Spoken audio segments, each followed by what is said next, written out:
કચ્છના તુણા ગામની ધરતી પર એક અસાધારણ ઇતિહાસ જન્મ્યો.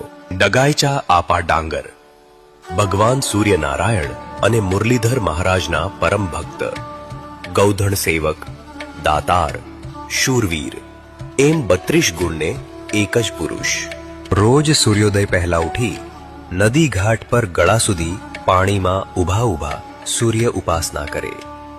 જ્યાં સુધી સૂર્યના દર્શન ન થાય ત્યાં સુધી અન્ન જળ નહીં. આ હતો આપાનો અટલ નિયમ.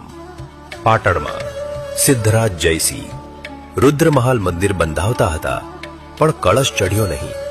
તેથી 32 લક્ષણ ધરાવતા ઉત્તમ પુરુષની ખોજ નીકળી. આપા ગળા સુધી પાણીમાં ઊભા ઊભા સૂર્ય ઉપાસના કરતા હતા. ત્યારે ચારણે પરીક્ષા કરતા હાલ જ 5 પછેડી માંગી.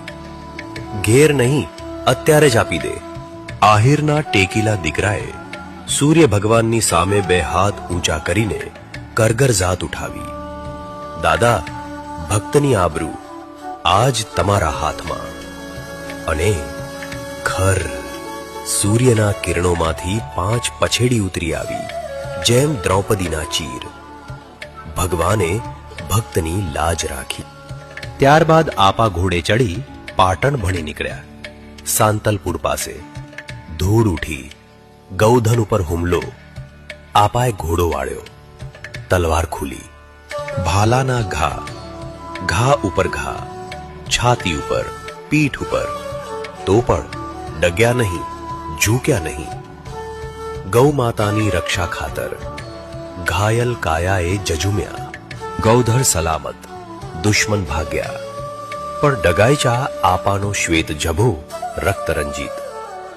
ઘૂંટણ ઉપર ઢળેલો આ ત્યાગ. ઘૂંટણભર તૂટેલી તલવારનો ટુકડો ઉઠાવી. ચારણ, આ મારો કાપેલો હાથ કળશ ઉપર સ્પર્શ કરાવજો. ના ચઢે તો ડાંગરનો દીકરો નહીં. ચારણ પાટણ પહોંચ્યા. ઘાયલ આપાનો કાપેલો હાથ જેમ જ રુદ્રમહાલના કળશને સ્પર્શ્યો કે આપમેળે કળશ ચઢી ગયો. આ આપાનો અમર ઇતિહાસ ઈસવીસન 1096 થી 2026 સુધી આ ભૂમિની ગૌરવ ગાથા અખંડ છે. પીપરાણા ગામ, સાંતલપુર તાલુકો, પાટણ જિલ્લો. ડગાઈચા આપા ડાંગરના પવિત્ર ધામ ઉપર આ ઇતિહાસના સાક્ષી બનવાનો આજનો આ ક્ષણ છે. ગુજરાતના આદરણીય મુખ્યમંત્રી શ્રી આ આહિર ભૂમિ, આ ભક્તની ભૂમિ, આ દાતારની ભૂમિ, આ શૂરવીરની ભૂમિ આપના ચરણ સ્પર્શથી ધન્ય બની છે. જય ડગાઈચા દાદા, જય દ્વારકાધીશ. વિડીયો બનાવનાર ભાઈ શ્રી રોનકભાઈ ડાંગર અને સહયોગ આપનાર સંસ્થાના ઉપપ્રમુખ રાજુભાઈ રામભાઈ ડાંગરને ખૂબ ખૂબ અભિનંદન.